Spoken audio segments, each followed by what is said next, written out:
같이 기도할까요? 하나님 감사합니다. 오늘도 당신의 말씀을 사모하고 당신께 예배 드리기를 사모하는 당신의 자녀들이 함께 모였습니다. 주님 함께 해주셔서 저희들이 이 시간 어느 다른 곳에 있는 것보다도 이곳에서 하나님의 말씀을 듣고 기도할 때 하나님께서 저희들의 마음과 삶을 변화시켜 주셨고, 기도할 때 주님께서 응답하사 저희들의 기도를 통하여 하나님의 뜻을 이루어 주시옵소서. 말씀을 들을 때 우리의 영혼이 새롭게 태어나는, 새롭게 거듭나는 신비한 체험을 할 수 있도록 주님께서 축복하여 주시옵소서. 감사하며 예수님 받들어 기도드렸사옵나이다. 아멘. 7절입니다. 미혹하는 자가 많이 세상에 나왔나니 이는 예수 그리스도께서 육체로 임하심을 부인하는 자라. 이것이 미혹하는 자여 적 그리스도입니다. 우리가 신앙생활하면서 적 그리스도나 또는 사입이라든가 아니면 거짓 선지자 같은 말씀이 나오고 거기에 대해서 이야기할 적에 대부분의 성도들이 그렇게 생각을 합니다. 나하고는 별로 관계가 없는 일. 나는 절대로 사입에 빠질 일도 거짓 선지에 넘어갈 일도 잘못 신앙생활 그렇게까지 미련하게 신앙생활을 절대 안 한다고 대부분 생각합니다. 그런데 재미있는 것은 그렇게 생각하는 사람들의 대부분이 이미 잘못된 신앙생활을 하고 있으면서도 그것을 깨닫지 못한다. 좀 중요한 겁니다. 어떤 한 목사님이 예수님에 대해서 여러 가지로 사람들이 다르게 믿는 것을 갖다가 예를 들어서 설명한 게 한 9가지 정도 되는데 제가 지금 기억하는 것만 몇 가지 기억을 합니다. 문제가 뭐냐면은 성경에 나오는 예수님을 아주 약간 수정을 하고 왜곡을 해가지고 내 생각과 내 삶에 맞추어서 신앙생활을 한다는 거예요.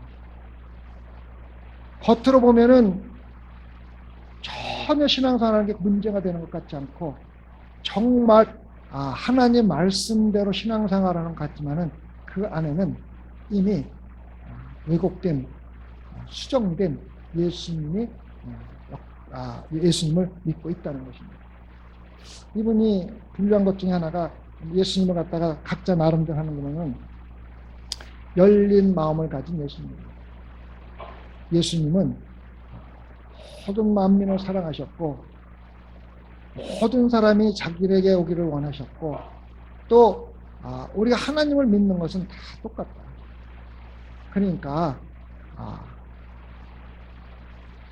무슨 불교다, 이슬람이다, 모슬림이다 이렇게 서로 그런 종교 갖고 싸우지 말고 다 받아주시고 그 사람들 종교도 인정을 해주자.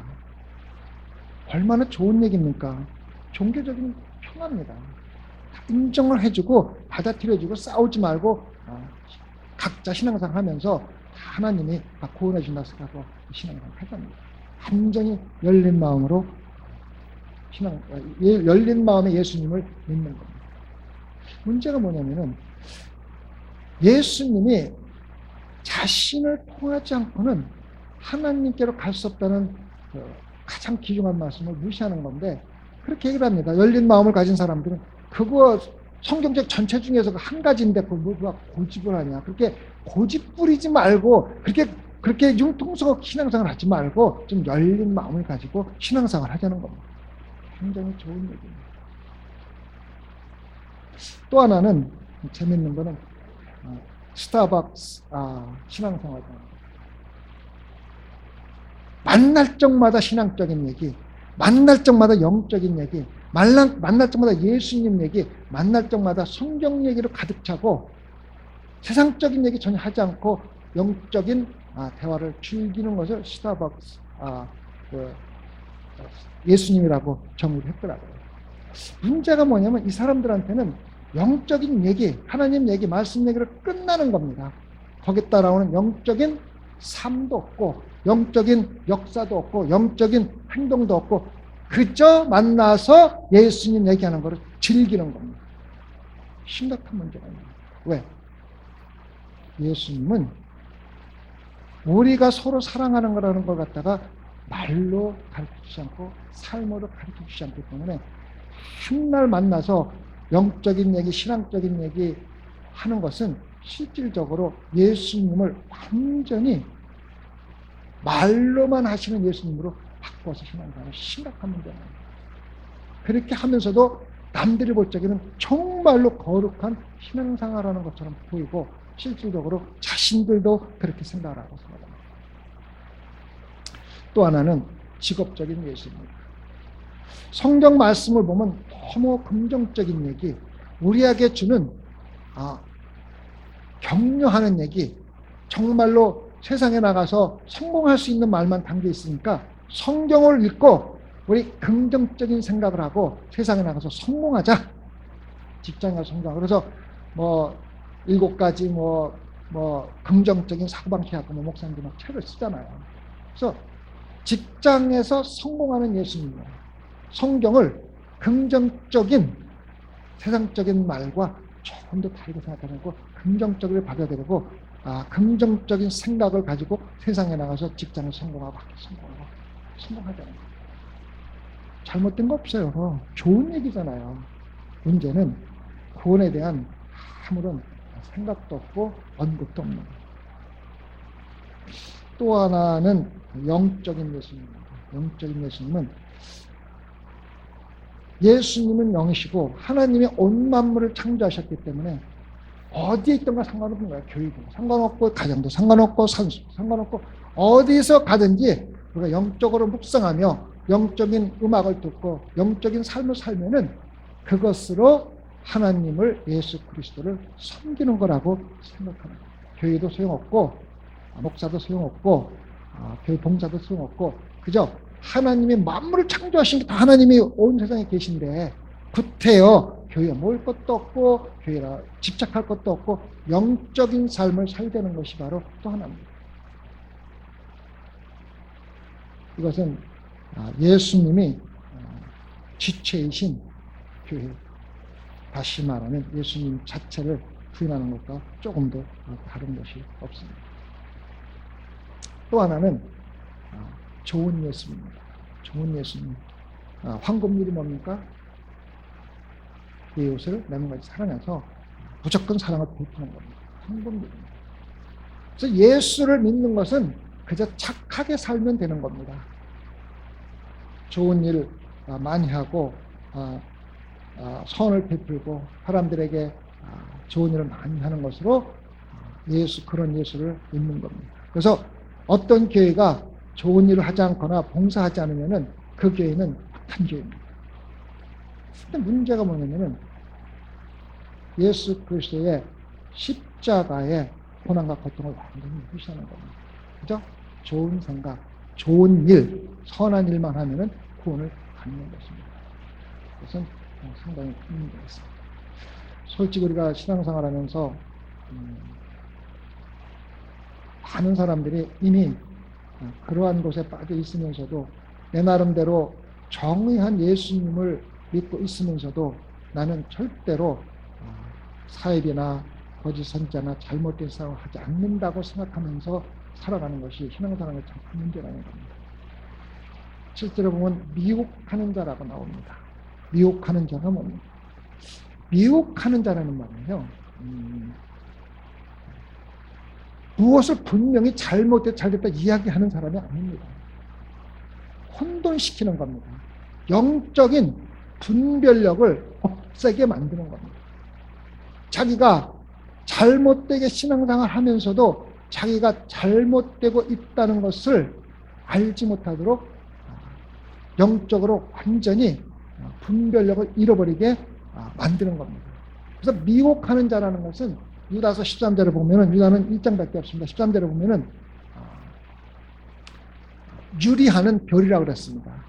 실제로 미혹하는 자들의 삶이 무엇이냐 그러면은 이 우주 밖에 보면 캄캄한 곳에 엄청나게 많은 별들이 어디로 가는지 무엇을 하는지 모르게 막 떠돌아다닙니다. 유다는 이것을 비유해서 유리나는 별들이라고 했습니다. 그래서 미혹하는 자들은 자신이 실질적으로 어떤 방향이 특별한 방향도 없고 특별하게 무엇을 믿는 것도 없고 그냥 예수라는 이름만 나오면은 잘못된 것이 없다고 생각하고 방황하는 그러한 자기들이 방황하면서 다른 사람들을 방황하게 만드는. 그래서 교회 왔다가 예배 보고 집에 가면 좋고 밥 먹고 놀고 또 힘들면은 좀 쉬기도 하고 전혀 목적도 없고 방향도 없고 그냥 막 살아가는 그러한 방향으로 인도하는 자는 미혹하는 자들입니다. 부인하지 않습니다. 예수를 부인하는 것도 아니고 구체적으로 부인하지 않습니다. 무엇을 나쁘다고 얘기하지 않습니다. 그냥 분별력이 없도록 만들어서 저 사람이 잘못 신앙생활을 하면서도 잘못된 걸 모르도록 만들다가 바로 미혹하는 자들을 말하고 있는 것입니다. 그러한 사람이 많이 세상에 나와 있다고 생각합니다. 그래도 초대교회는 거짓 선지자들이 거의 분명하게 나타났습니다. 그래서 거짓 선지자들이 보면은 쉽게 구별할 수 있는 그런 특징들이 많았는데 요즘에는 거짓 선지자들이나 사입이나 이단들이 너무나 교모하게 하기 때문에 실질적으로 구분할 수가 없습니다.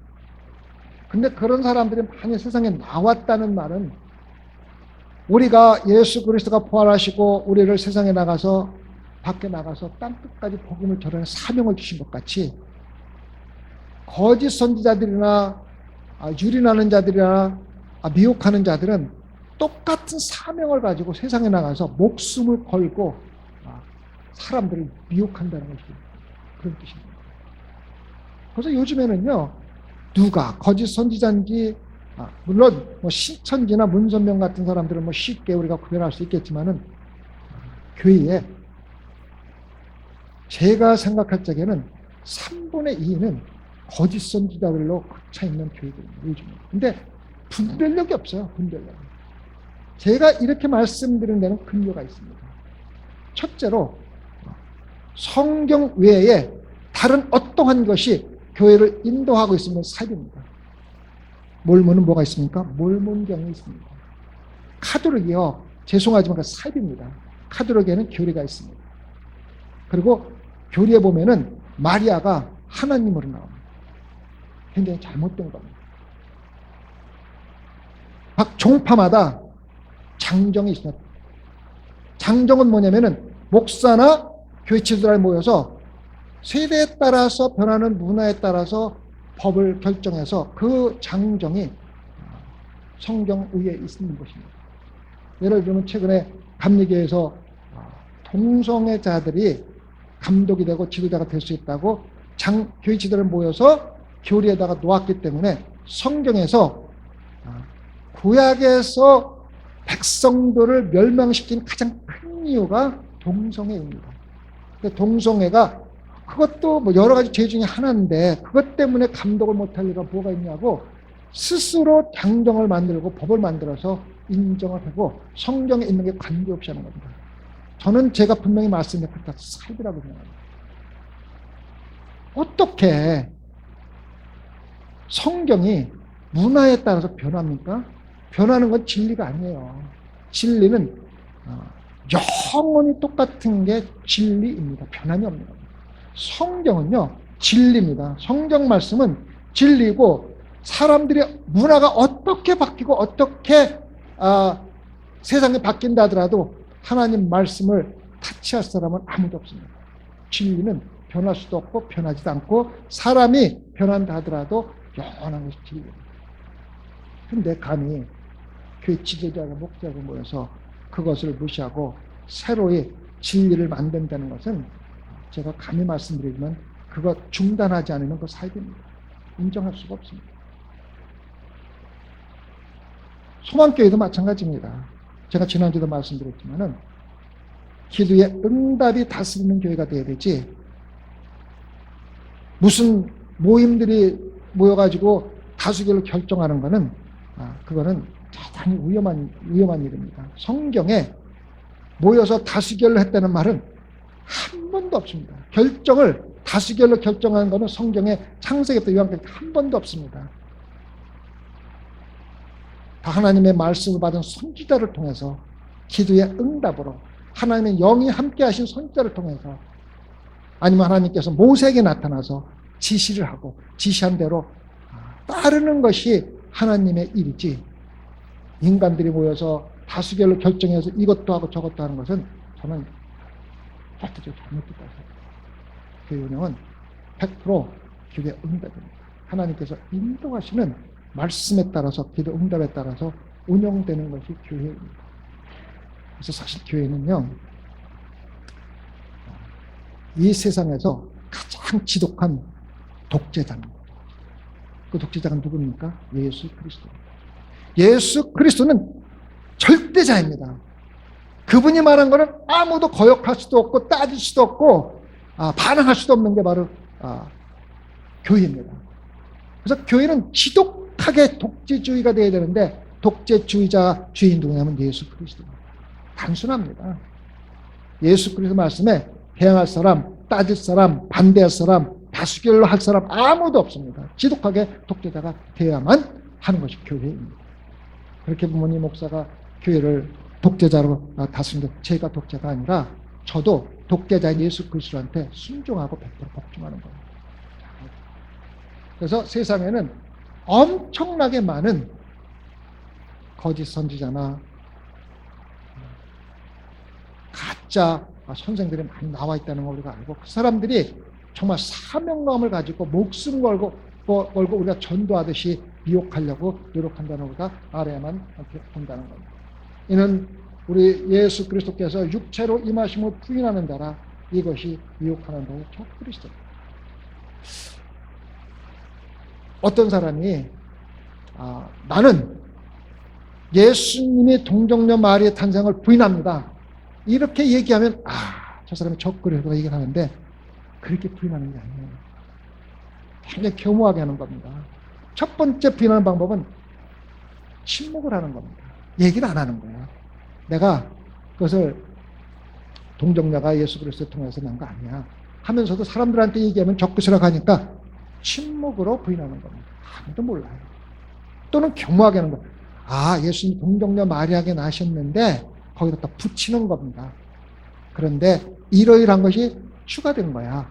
예수님이 동정녀 마리아에게서 난 게 아니라 하나님의 아들인데 세례 요한한테 세례 받을 때 하나님의 영이 와가지고 하나님의 아들이 된 거야. 뭐 이렇게 교모하게 붙이거나 빼거나 더하지, 아주 부인해서 그건 잘못됐어라고 얘기하는 거짓 선자는 아무도 없다는 겁니다.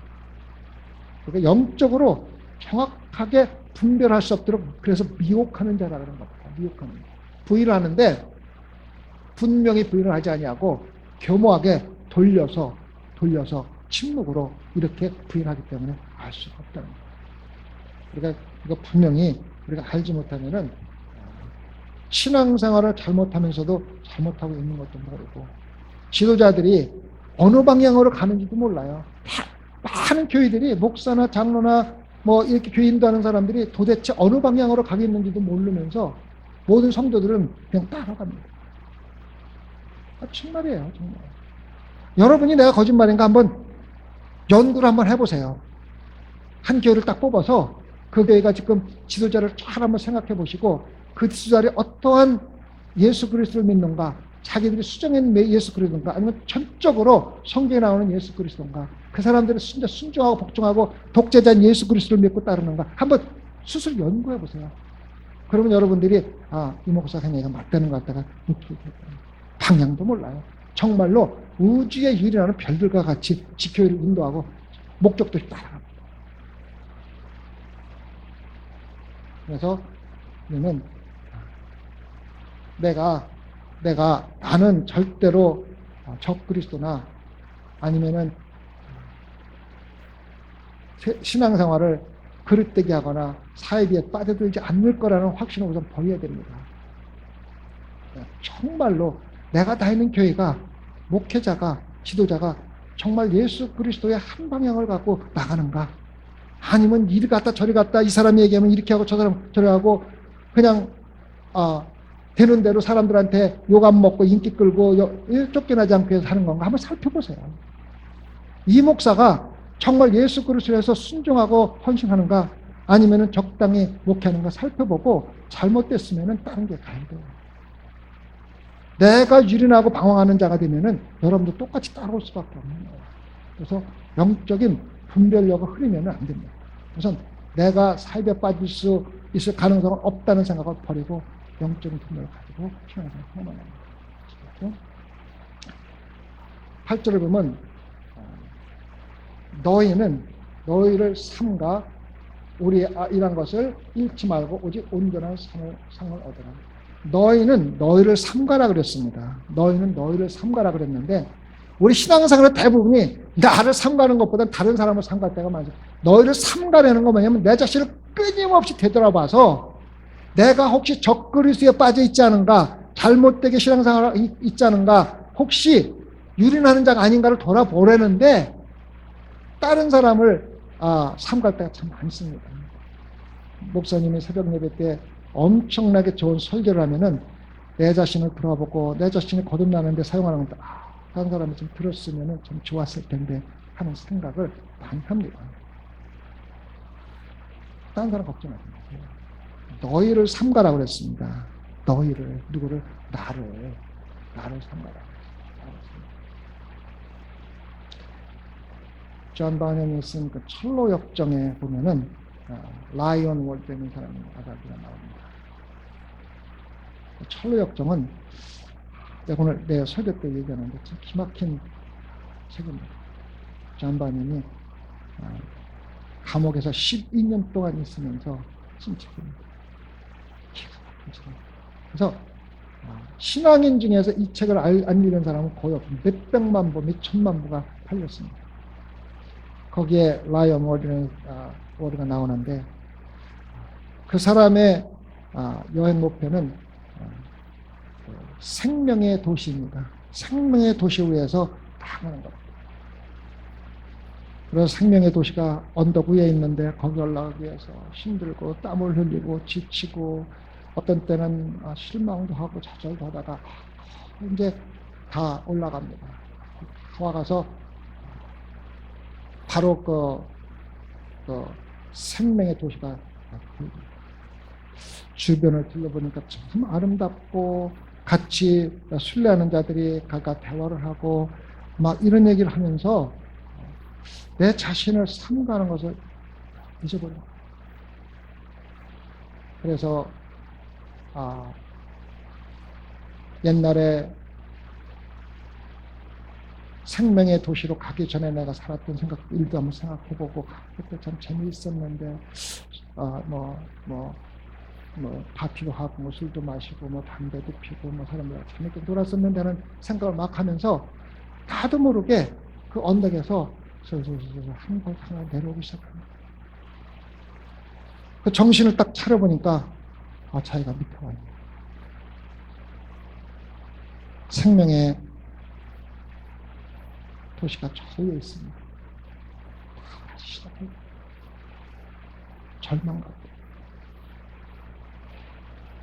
많은 사람들이 신앙생활을 마치 피크닉 가는 식으로 생각을 합니다.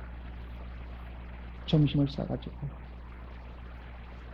돗자리를 접어서 아들과 함께 나무 밑에다 놓고 돗자리를 펴고 아이들과 맛있는 음식을 먹으면서 즐깁니다. 많은 사람들이 신앙생활을 이렇게 생각을 하고 즐기면서 신앙생활을 합니다. 실질적으로 신앙생활은 전투입니다. 우리가 이루어진 일을 빼앗아가려고 틈틈이 우리를 공격하는 사탄에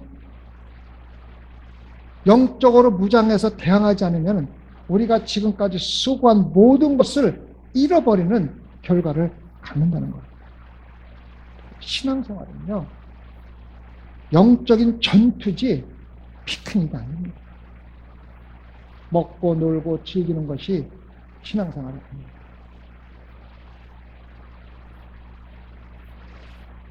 존 파이퍼가 쓴 책이, 존 파이퍼는 참 훌륭한 목사입니다. 제가 굉장히 좋아하는 목사님인데, 그분이 쓴 책 중에서 인생을 낭비하지 말라는 책이 있습니다. 삶을 낭비하지 말라는 책이 있습니다. 그 책에 두 가지 아주 좋은 예가 나옵니다. 그분의 아버님도 목사였었어요. 아버님 목회를 하시는데 그 마을에 얼마나 고집이 센 사람이 있는지 아버지가 전도하기 위해서 그렇게 수고를 했는데도 전도가 안 되는 거예요. 그래서 10년, 20년, 30년 세월이 지나가요. 나이가 먹고. 존 파이퍼가 어렸을 때 전도 시작했고 청년이 되고 나이가 먹었습니다. 근데 하루는 그분이 갑자기 교회에 나타나십니다. 아버님이 설교를 하는데 그분이 들 거예요. 그래서 앉아서 설교를 듣는 거예요. 그리고 예배가 다 끝난 다음에 앞에 나와가지고 자기 아버지의 손을 붙잡는 거예요. 손을 붙잡으면서 이제 나이가 먹어서 얼굴엔 주름이 생기고 까칠한데 눈물은 흘리면서 슬프게 우는 거예요. 슬프게 울면서 자기 아버지한테 하는 얘기가, 목사님, 내가 내 삶을 낭비했습니다. 내가 내 삶을 낭비했습니다라고 슬프게 우는 거예요. 존 파이퍼가 그 모습을 보고 결심한 게 있어요. 나는 절대로 내 삶을 그렇게 낭비하고 싶지 않다. 절대로 낭비하지 않겠다. 그래서 자기 자신을 다시 한번 새롭게 다짐하는 계기로 그 모습을 보고 다짐을 합니다. 그래서 존 파이퍼는 지금 엄청나게 훌륭한 목사입니다. 그 작은 하나는 내 삶에서 내 인생을 낭비해서 그 다짐을 합니다. 두 번째는 자기가 어렸을 적에 자기 아버지가, 자기 어머니가 부엌에다가 패를 이렇게 우리가 보통 보면 이사 갈 때 보면 이렇게 패를 해서 이렇게 말씀이 들어있는 걸 갖다가 선물하잖아요. 근데 부엌에 그 패가 걸려 있는 게 있었습니다. 거기에 쓰이는 글자가 인생은 단 한 번. 누구나 다 인생은 단 한 번이다. 그런데 그 단 한 번의 인생이 곧 과거가 될 것이다. 그래서 네가 예수 그리스도를 한 것 외에는 남아있는 것이 아무것도 없다는 글귀가 쓴 팻말이 거기 걸립니다. 자기가 어렸을 때 대학에 가기 전까지 그 팻말을 매일 보고 사는 거예요. 여러분, 우리의 인생은요, 두 번 다시 감췄다. 한 번입니다. 이미 여러분들이 지금 살아가서 과거 인생은 다 지나갔습니다. 과거가 됐습니다. 앞으로 남은 삶도 곧 과거가 됩니다. 그런데 과거가 됐을 적에 여러분들이 예수 그리스도를 한 것 외에는 남아있는 것이 아무것도 없다는 것을 여러분들이 미리 깨달아야 합니다. 인생을 낭비하지 말라는 거예요. 저는 요즘에 많은 생각을 합니다. 정말로 많은 생각을 합니다. 전염병으로 온 세계가 중단되어 있는 이 상태에서 소망교회가 지금 어떻게 돼가고 있는가를 많이 생각을 해봤습니다. 그래서 저는 굉장히 큰 희망을 가졌습니다. 모든 교회가 문을 닫고 세계가 중단되는 상태에서도 교회 나와서 화장실을 청소하고 나무를 심고 또 더 늦기 전에 샘을 파서 물을 주기 위해서 수고하는 사람들도 있고, 일요일날 아침 식사를 못하니까 일찍 일어나서 김밥을 싸오고 빵을 만들어 오고 야채를 갖다 나누어 주고 또 수고하는 그런 손길이 있는 소망교회는 정말로 귀한 길입니다. 나는 그분들 위해서 오늘 새벽에도 기도를 했습니다. 주님, 전염병으로 완전히 중단되어 있는 이 상태에서도 지금까지 이루어놓은 일을 잃어버리지 않고 온전한 상을 얻기 위해서 수고하는 적은 숫자지만 그들에게 하나님의 축복을 허락해 주셔서 온전한 상을 받게 해주시라고 오늘 아침에도 기도했습니다. 여러분, 온전한 상이라는 것은요, 실질적으로 요한이 이것을 쓸 적에 사업이라든가 고용주들이 쓰는 말입니다. 그 상이라는 말은 무슨 뜻이냐면은 일을 한 직원이 받는 월급과 똑같다는 것입니다. 그래서 월급을 받을 적에 일을 한 사람이 월급을 받는데 어떤 사람은 아파서 하루 빠지고 어떤 사람은 바빠서 하루 빠지고 어떤 사람은 결혼식에 하루 빠지고 다 빠진 사람들 것은 모두 빠진 것 뒤에 하고 일한 것만 받는 것이 임금입니다. 기독교인들도 말이에요. 이렇게 빠지고 저렇게 빼고 이렇다고 빼고 저렇게 힘들어 다 뺀 거 빼고 실질적으로 우리가 한 것만 받는 것이 바로 예수 그리스도의 상입니다. 상입니다. 일한 자에게는 전혀 주어지지 않는 것이 상입니다. 일한 자에게는 임금이 주어지지 않듯이 일하지 않은 자에게는 임금이 주어지지 않듯이 일하지 않은 자에게는 하나님의 상이 없는 겁니다. 구원은 일을 안 해도 받지만은 상은 일하지 않은 자에게는 주어지지 않습니다. 여러분, 우리가 신앙생활 하면서 하늘에서 받는 상을 가볍게 여기는 자들은요, 구원받지 못한 자입니다. 구원받은 자들은요, 천국이 얼마나 귀한지, 얼마나 아름다운지, 얼마나 가고 싶은 곳인지를 알고 그 위에다 상급을 받는다는 것은 예수 그리스도가 하나님이 나에게 주는 상급이 얼마나 귀한지를 알게 됩니다. 그거를 알지 못하는 사람은요, 구원받지 못하는. 전 많이 들었어요. 목사님, 저는 그냥 구원받는 걸로 그냥 만족할게요. 그럼 상급이 뭐 꼭 필요합니까? 어차피 천국인데 천국. 그거는요, 나 구원받지 못했습니다라고 고백하는 거 똑같은 겁니다. 천국을 아는 자는 상급이 얼마나 귀한지를 아는 자입니다. 여러분,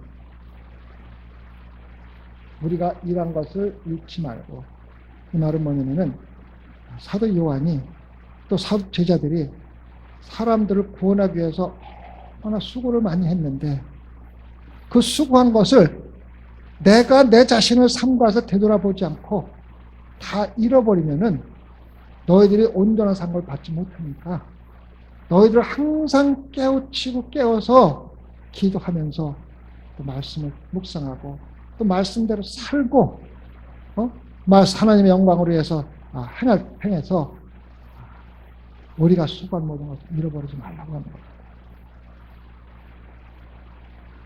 저도 길지 않은 시간이지만은 여러분들의 신앙생활을 위해서 많이 수고를 하고 있습니다.